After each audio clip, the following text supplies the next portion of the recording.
In this episode, my friend Tyrone sits down with me for the second time. He was on last year, and we pretty much get caught up. He's 3 years into the infinite banking concept, 3 years into becoming his own banker, and we talk about some family dynamics and 401ks and a little bit about retirement. We had a good conversation and hope you enjoy listening. Thank you. So I'm now the banker. I pay the note. I pay as much of that back as I want, or I pay as little of that back as I want. And I can tell you now, I have not been consistent with the same amount of payments over the month. And you know how many times I've heard from the life insurance company saying, "Hey, Mr. Whitfield, you didn't pay last month, or you paid $300 less than you paid last month." You know how many times I've heard from them? Zero. Times they have not called. They have not sent me nastygrams. They have not sent me threatening emails or any of that. You know, and in fact, I've called them several times since then. They never even mentioned it. So it's incredible. If you think about that, those of you, your parent, you have teenage kids, you got to get things like vehicles. You got to get dental work done. It's incredible to go in, lay that out, cash, and then pay it back to your banking system as you decide, and not have anybody calling you, threatening you. That is, man, that's priceless. That's priceless. Yeah. Where do you put that on a life insurance illustration? All those feelings, you know? It's like, there's a couple of points I want to make. Number one, it's like, you're the banker because you're doing the lending, right? And you're controlling you're telling yourself how much and when you're going to pay back. And then you're the borrower, right? Yeah. And then you're the bank owner too. Wow. That is a complete paradigm shift in thinking. It could be a word game or whatever, if you think about that, those are the roles that you're fulfilling, and saving too, right? You're saving the money, right? Because the capital stock of a bank is money, and you can't become your own banker without money. So you got to pay a premium. That's where the cash value comes from. And then it accumulates. For me, I have found, and maybe you can agree, and you're free to disagree. And this is a side question, Tyrone. You looked at illustrations. We've all looked at illustrations before we paid the money and put our hand to the plow. Were you ever surprised at how quickly your cash value accumulated?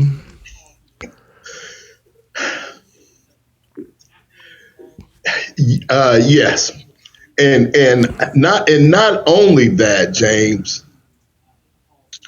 Not only was I surprised at how quickly the cash value accumulates, but even when I make a loan or take out a loan and I begin to pay back, even seeing that balance drop, like it. Even that, and realizing you're in control of those figures, man. Oh my gosh! And you can send $5 in if you got, or you can send 500. It is, and then you log in and you can actually see the difference that it makes. James, I've sat on, and don't tell my pastor this, but I've sat in church one Sunday, and I don't know what made me go in and look at my life insurance in the pew. Yeah, but I did, and the cash value increased that day. That it was an increase that day than yesterday, than next Saturday. So every day it's growing. Every day the cash, so.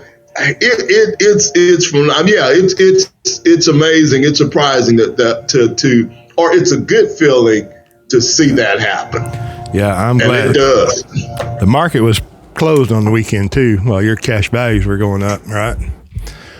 And so all the roles that you're playing. So you're the saver, you're the banker, you're the borrower, and you're the bank owner. you're fulfilling all of those positions. And then he who has the cash makes the rules. That's the golden rule, right?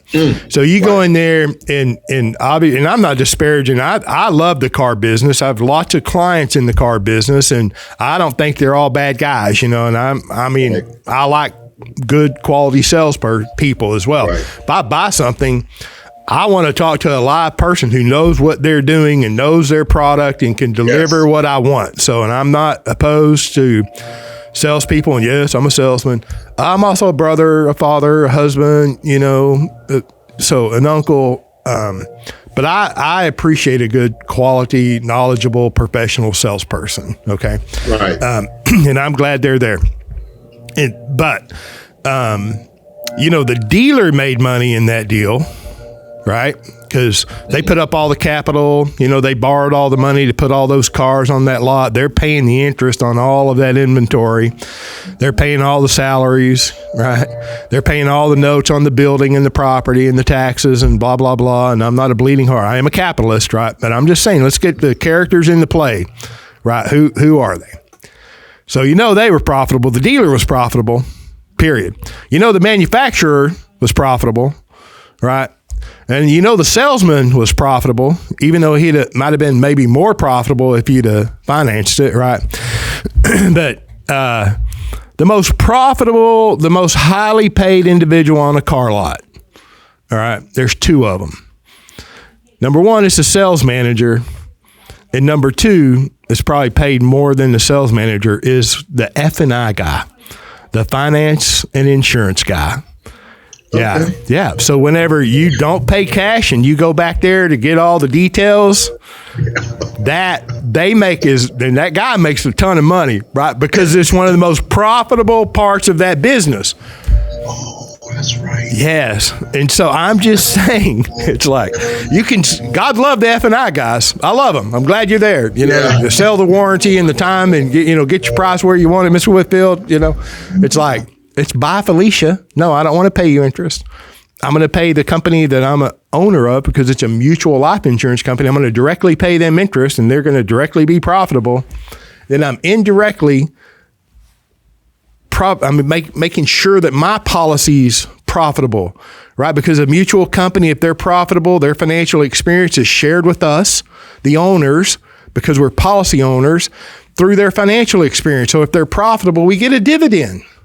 Right. It's like, oh my gosh, it's like a nice little ecosystem. And then I don't have to spend 10 hours at the car dealership either. I've got a check. I want to write a check. Were you a little insulted? And this is a sideline question. Were you a little insulted when he said, "Let me see the numbers," when you told him you wanted to pay cash? You're such a good-natured man. It's like, I'll be honest, James. That was the first time I've ever been able to do that. So I didn't know. I'd have said, "Yeah, let me see yours." I don't know. He didn't. So I've never been in a position to do that before. So. Maybe a tad bit insulting, but I understood, okay, I can maybe see, but nevertheless, he took a glance, he said, okay, yeah, we're good. And made that happen. But that was only possible, at least for me, because of, I had the infinite banking concept insurance policy that made that possible for me.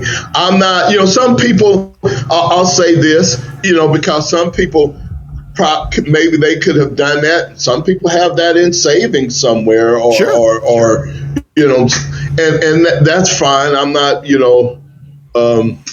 berating that. But for me, having that tucked in my IBC policy like it is, I know it's there when I need it, and it, I can get it when I need it. I don't make a phone call. I go online and I do it all online, and it hits my account and I'm good to go. I'm ready to go. So now because of that, James, you talk about. How did I, feel or what is like experiencing that? That to me what that does is it encourages me to not be afraid to pay my premium. You know, you look little in, little out. You know, even the good book tells us, you know, hey man, if you do a little bit, then you can if you sow little, you can expect to reap little.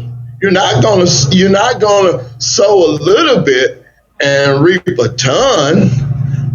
So you know you reap according to what you sow. You know you harvest according to what you planted, and so I would encourage. You know, I'm always encouraged, and I would encourage anyone to you know look at this concept. And those that are maybe you already have one of the policy, and you kind of on the fence.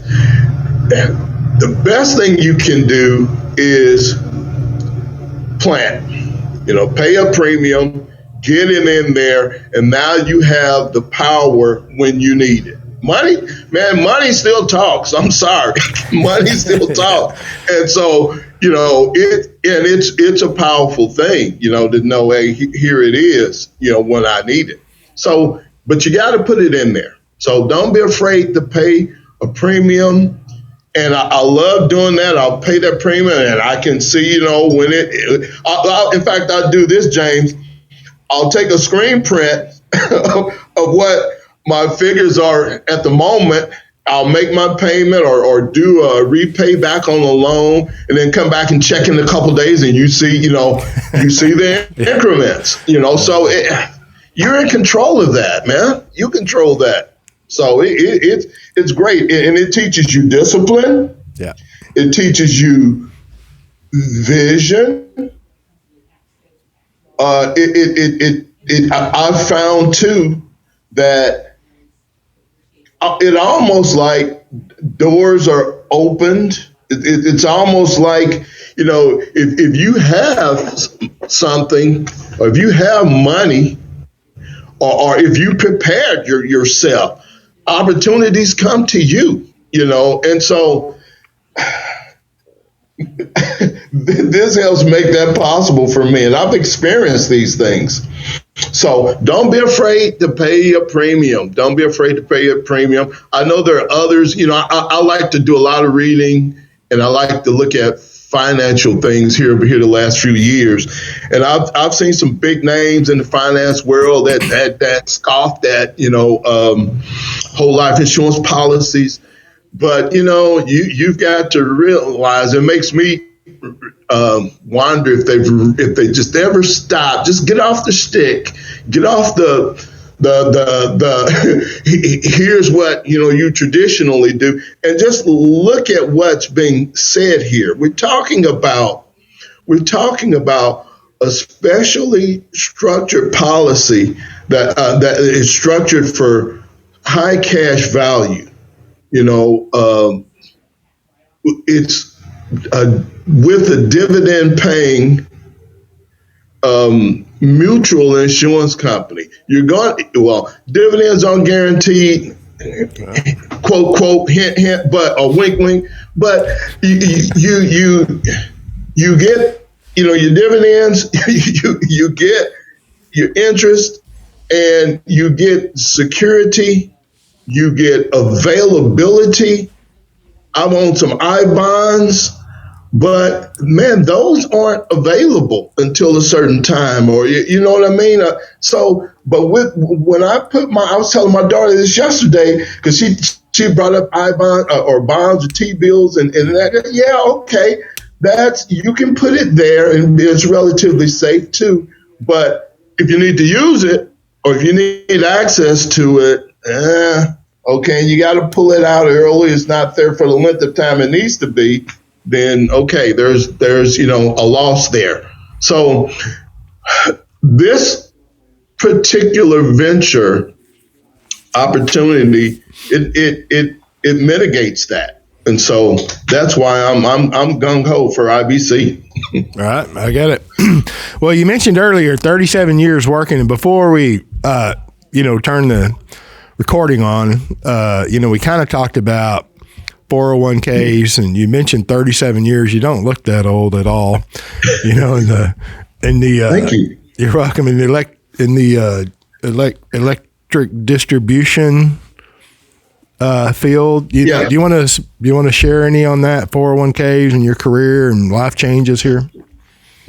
Yeah, that's a good point, James. And I would venture to say that the average employee, because I know what I was. I started at 24, and I'm glad I started at that time investing into the 401k, because and in fact, I was 24 years old, and what really happened was my manager at the time, may he rest in heaven, he all but wrestled me in the floor and made me set aside some money into that 401k. I was a 24-year-old kid, and every cent I made, I needed. If I was unmarried, every cent I made, I wanted fun, man. I wanted to have fun, So it wasn't about, what do you mean retirement? What do you mean savings?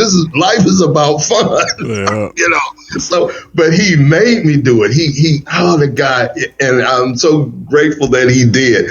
But he said, this company will match dollar for dollar up to 6%. And you need to get that in there. And I was like, well, nah, man, I'm not going to. And he stayed on me so much, James, until I said, okay, I'll put 2% in. And I did. And the next year he stayed on me until I put 6. And at that point, he let me alone. But the point I'm saying is the average employee, James, we're working. We're busy working. Yeah. And I don't think the average employee stops to think. They know the 401k exists, and they know, okay, I can pay into it. Company will match it, and all that's great. But sometimes, they'll go in, they'll make several selections of the funds, and you paying, all these fees for every fund has a fee. And so there's just not a education, I don't think, for the average employee when it comes to these things. The company just says, here it is. They present it to you, but they know, it's not really explained to the average Joe. And so as a result, people invest over the course of their lifetime. And then, you get to the point where, you like, I know for me, being with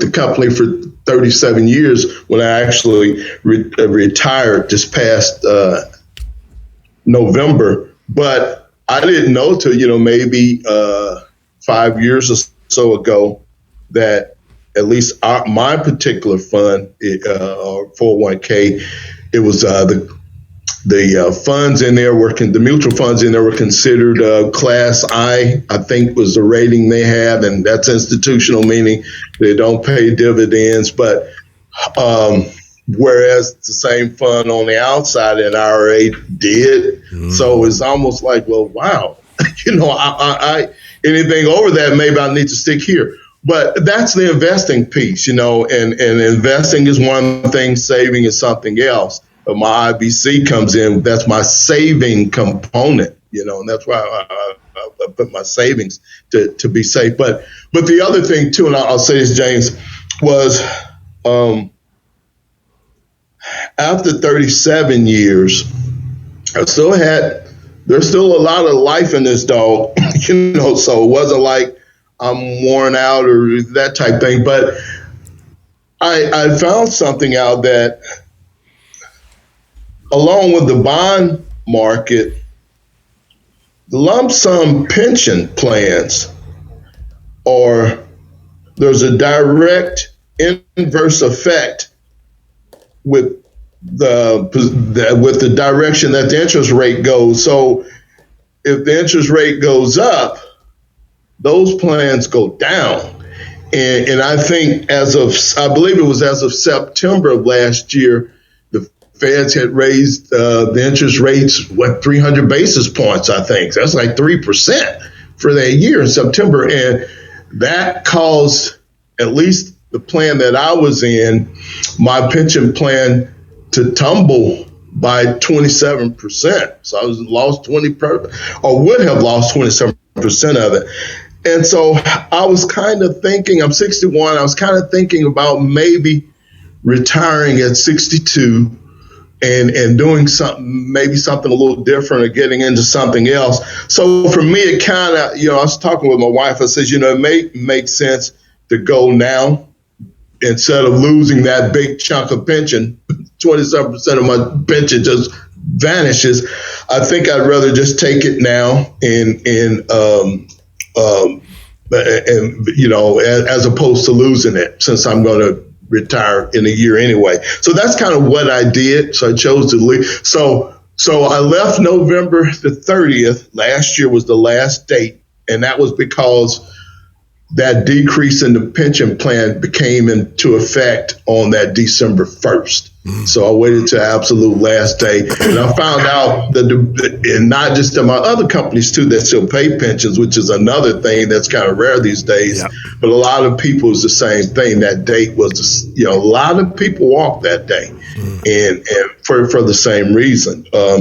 So anyway, I'm those things that I think the average employees, as I was saying, we kind of don't keep up with those things because we're busy working. We know the task we have at hand, and we've trained ourselves in that area, and we're good in those areas. But the financial areas, we kind of just, it'll happen. Or the attitude is, I'm investing for 401k, it'll be there, or it'll work out. And so, we just don't put enough time into looking at that aspect, or we're not taught, the average employee, enough to focus there, for your future. So then you wake up 37 years later and it's like, wow, that's what I got. Yeah. Yeah. Yeah. And I saw, James, not to cut you off, but I saw an article. I kind of teach a little class for my kids. They're all grown now, but we'll still have Zoom calls, and we'll do a little training, financial classes, because I'm trying to equip them like my supervisor did me. You've got to, guys, you've got to invest. You've also got to save safely as well. And so just try to arm them with everything I have, what little I have, and so that they can be, further along, by the time they're my age. So, but anyway, so just in doing that, what I found is that, it helps them. Some of them, as I said earlier, they grasp it. Others, I can see them on the fence. Others, some of them, they get it and they run with it, and others, it just depends on where they are. So, I kind of just wish that, as a whole, the average employee on the job, I just don't think that they know enough or told enough, or maybe just don't know enough, I think, about how to take this forward, how to make this instrument work and for you. And then too, I'm sorry, James, I got sidetracked here, but the point I was going to make is that 401k, I read an article, I shared this in the class I teach, where Time Magazine had put out articles a couple years back, 2 or 3 years back. And on the front page, they showed a picture of the 401k in big block letters, 401k. And it was sinking underwater. It was going underwater and indicating, and then, of course, the article was about the baby boomers who are retired and kind of now got to a point where, they're ready for the money. And some of them were very surprised that, not as much was there as they had thought. So That's not to scare anyone, but that's just to say, look at all your options and look at all the concepts that are available, and then get something. Make sure you get something that's safe and that you can stay on top of. I agree with that. I think that the all-American average family is kind of a subtle message that's conveyed to them, to us, from Wall Street and the financial industry is, this is really complicated stuff. You need professional help. You're not competent. Yeah. And there may be some of that, right? I mean, some people like money and numbers and some people don't, right? Right. But the idea that you need to be dependent upon, Wall Street or the market is ludicrous, right? Right. So I think that it's easy for the all-American individual just to I agree with that. I need a professional. And I think consultants, professional, coaches, or however you want to phrase it, I revert back to me as a consumer. I want somebody who knows what they're doing and they're good at it, right? And they're not practicing on me. I want somebody who can deliver, right? So, if we're not, inclined and interested in money, investing, savings, and things, of course you need to have a coach or, a professional that you like and trust, that's knowledgeable, able, and capable. I'm not disparaging any of that, but the idea that we don't have the ability or that we need to be dependent upon someone is not good, my opinion. So true. True. And I appreciate, like your friend, if you called him a mentor, and stayed on you until you were putting 6% in. I love it. And then, you brought it up several times too. I think it's very cool that you have family meetings and, whether it's in Zoom or in person, and, of course some get it and some don't. That's pretty dang powerful. Yeah. And that's consistent too, James. It reminds me of a scripture. I like reading and because I know there are a lot of people out there smarter than me, so you get ideas. But one of my primary daily reads, obviously, is the Bible. I get a lot of. You got intrinsic value and extrinsic value in that book, man. And not only can it get you from here to heaven, but it can also teach you a lot about living on this place. And in fact, there's a phrase that I use. I refer to that book, meaning the Holy Bible, as I call it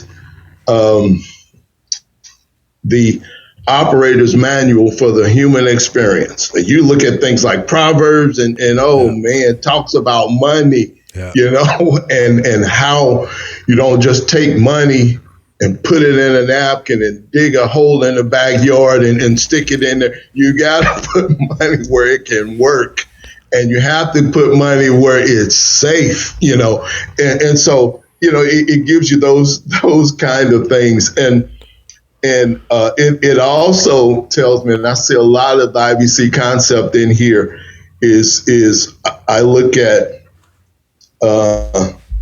Jesus and his disciples, and he's getting ready to depart, and he says, okay, boys, I got a job for you to do. I need you to take this good news and take it all over the world. And this news can help everybody. It can help everybody. It's good for everybody, but not everybody is going to receive it. But those that don't, you know what you do? Don't beat them up. Don't browbeat them. Don't fuss at them. Don't fight with them. Don't make them do it.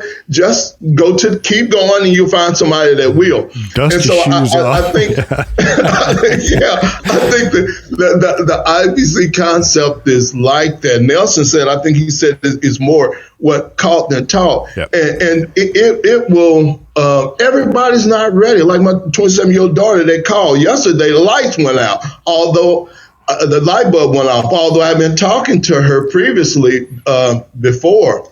And so Time and season, times and season. And when it's the right time, when it's your time and it clicks, then that's the time you see it, then grab a hold to it and don't let go, and so that's kind of, where I see that, James.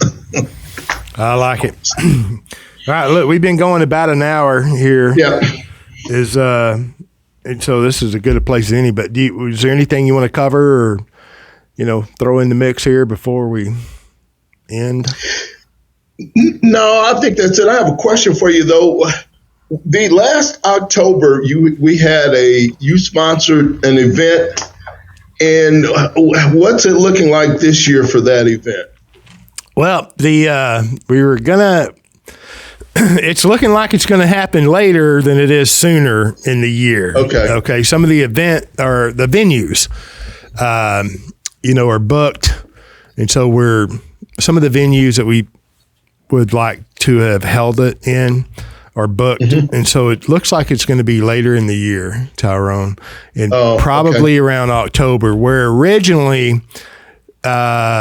Like last November, December, we were thinking about the springtime, and here we are in March, and so that window's closing. But let me tell you what, you missed it. I think some of it is, if it's not yet, I think it is available on the client-only access.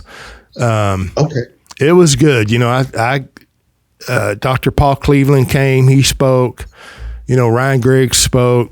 I spoke, but we had a lot of time where, our friends and clients could meet each other. And that was very, very powerful, very powerful. And while I'm on it, it's like we had over 100 clients there, and they were from like 22 or 23 different states, from Hawaii to New York, Florida to Cal. It was awesome. Wow. So we had fun, and we missed you. Yeah, well, I'm going to be on the front row seat this time. Last time I missed, I even the last podcast I had, talked about my 98-year-old mom. She's since graduated. Yeah. She graduated during that time, and that's kind of the only reason why I missed it. But I really plan on being at the one for this year. Well, perfect. Well, we'll have it and put it together, and you'll be. First to know. Okay. Okay. All right. Listen, Tyrone, in closing here, I want to thank you as always for coming on. Maybe next time we can make it inside the studio, which that was originally, he was going to be here in the studio, just didn't work out. So I was all geared up for that, but I'm happy that you're here with us again. The episode 2-part, you came last year, I believe, was a guest.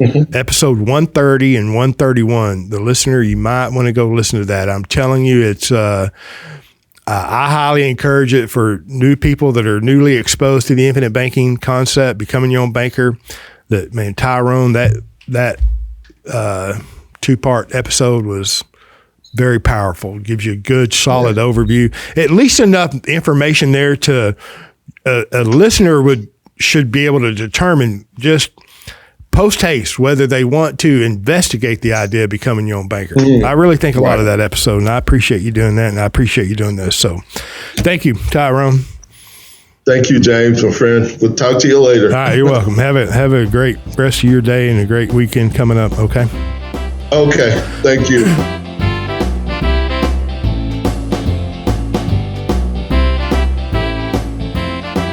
Thank you for joining us on the Banking with Life podcast. If you're watching on YouTube, make sure to like and subscribe and click on that little notification bell. Otherwise, join us on Apple Podcasts and Stitcher for weekly content.